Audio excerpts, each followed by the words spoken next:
Hello. Today, I wanted to talk about a very interesting topic about eye level consistency when drawing. So, I have to kind of divide this up into a few things in which drawing digitally and drawing physically kind of have their own challenges. So, I drew a horizon here, a horizon line, and that represents the eye level. So, if things were drawn below the eye level, they would look, well, we're viewing it from above below. If it was on the eye level, it would look like it would be a straight line. If it was above eye level, it would look like it's above us.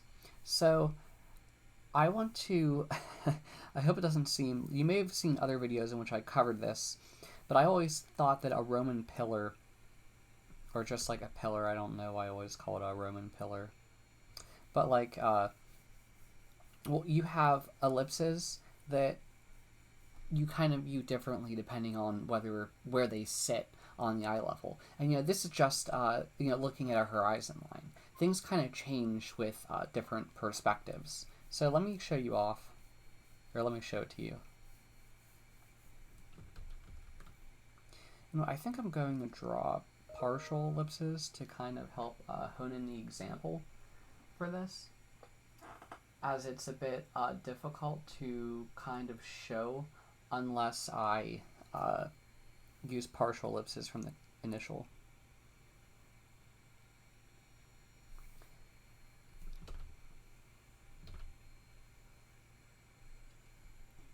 So we have an ellipse below here. I didn't connect the parts of the pillar yet. I should do that right now, actually.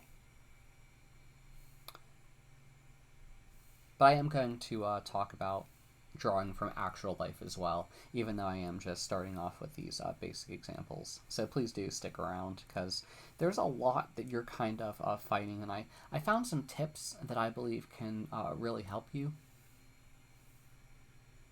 as they have helped me. Sorry, these two ellipses are a bit... I think the bottom one's a bit larger than the top one.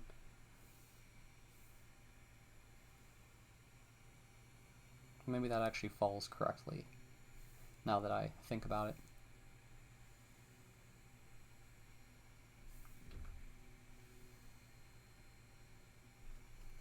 Okay, so we have the top ellipse and we have the bottom ellipse. This bottom ellipse, we're above looking below, so we're kind of like seeing it like that because it's below the horizon. On the horizon, there is an ellipse. We can't see it because it's on the horizon and it appears as a straight line to us. The reality of that ellipse is actually, it's an ellipse. I mean, that is a reality. But if you think of a cent piece viewed from the side, it looks like a straight line. I mean, I know there's actually some thickness to it. I've said that like 100 times by now. But the point I'm trying to say here is that as we kind of go a bit closer towards the midpoint of this viewing angle, these ellipses kind of get a bit thinner out. And I'm using partial ellipses to our advantage here in this column to kind of show how the viewing angle kind of changes.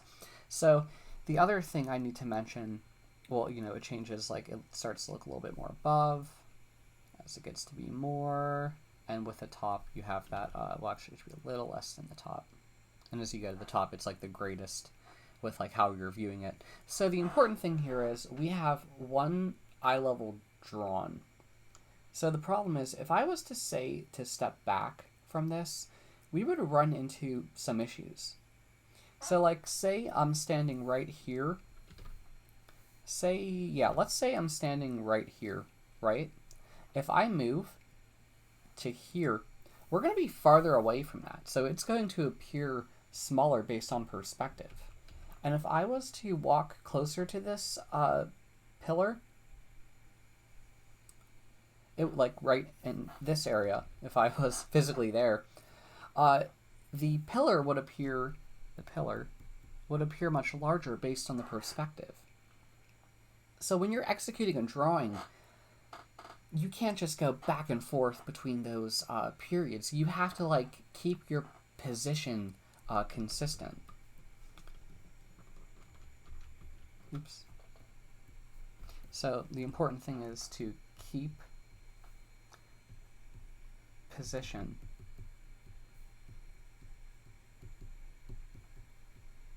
And ultimately, when you look back and forth to your reference as you're drawing, you have to be very mindful you're not looking at it from like any different perspective. Like you want it to be as close to the perspective that you're trying to capture as possible. If you go back and forth, then there's a chance that like the bottom partial ellipse is going to look really big because you drew it really close. But then if you try to draw the top one really far away, then there's a chance that it's going to look like really, really small.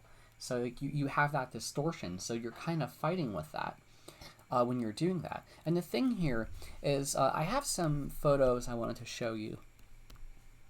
So this photo is by Seth Ausubel. I'll put links to the photos in the description below. And the thing here is, this mushroom that we're looking at, we're above looking below. And the benefit of drawing from this is the fact that a camera captured that photo. Like, it captured the eye level when it took it. So, like, the thing is, drawing from it, it's a lot less of a challenge because we don't have to worry if we stepped back and forth, or if you have to use the bathroom, or if you have to eat or something. So the thing is, people who draw from actual real life kind of face that additional challenge. I feel like more often than not, you can go back to it, perhaps to do the value study, but I feel like if you're trying to get the initial gesture and construction, and when I say gesture and construction, I'm talking about, I have many other videos I do recommend you look at, where I delve more into the depths of doing a gesture drawing and construction, how when I draw they usually overlap. But in short, gesture all has to do with capturing the details of it. Sometimes I'll use a stem to capture, well, the stem of course. It's all about capturing what you need to efficiently represent the thing in 3D space. But what I'm doing here isn't like showing all the, like, it's not showing the fine detail. Like this thing here, there's like a little gap in our mushroom. I don't know if bugs ate it or something like that, or if it's just a natural growth. But that's more of a detail which I wouldn't really be focusing on right now. But this is what I mean by like gesture and construction going hand in hand. But it's really convenient because we don't have to fight with that so much. But nothing's saying that if you want to draw from actual life, you could draw, transfer it somewhere else, and kind of collage it, so to say. There's nothing saying you can't do that. Like but a lot of still lifes kind of do focus on a very specific scene. But I would always think that that may not always be possible. Like sometimes I would say spending long periods of time on a drawing is something very underappreciated these days.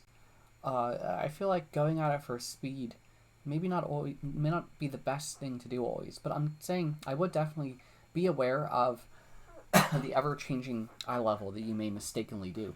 I think there are methods to get around this. One, if you set up a little still life drawing studio for yourself in real life, I guess you could try to do that if you're drawing digitally as well. The important thing is maintaining a consistent, like, one, not moving the stuff that you're drawing from, keeping that in the same position always, and two, wherever you're drawing from, making sure that that doesn't change either. You want everything to be like as frozen in 3D space as possible, in your physical space as possible. So like if there's a chance that if you knock over something, you're gonna like mess up your entire drawing if you try to go back and draw at it again. So I think in certain cases photos can be a good thing because like I said, this photo here we have clearly it's below the eye level because like we're above looking below at it. But the point I'm trying to say here is that photos can be good for capturing things that move a lot, especially if you're doing a still life. Like if you're doing an animation, then you could take a video of it and study it from then. I feel like doing real life studies can be possible, but you're fighting a lot of different things with that. But like the other thing is animals, bugs, I think you can draw them from still life, but I feel like unless you're doing plants, you're really fighting whether that bug is going to fly away or move away, or whether the bird is going to fly away. So I think a photo is justifiable to use. I also realized this mushroom should have kind of been a bit wider with the ellipse. I kind of thinned it out more than I wanted to.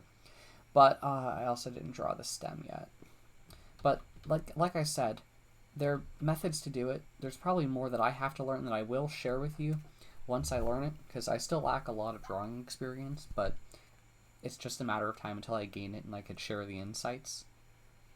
But when I was starting off, I was always like really fighting.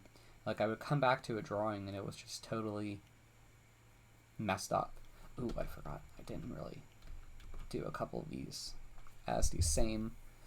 I'm also spitting on my screen a lot. I don't know why. But I wanted to do a little quick construction. I don't think I'll be using the flower as an example. I'll just use the mushroom.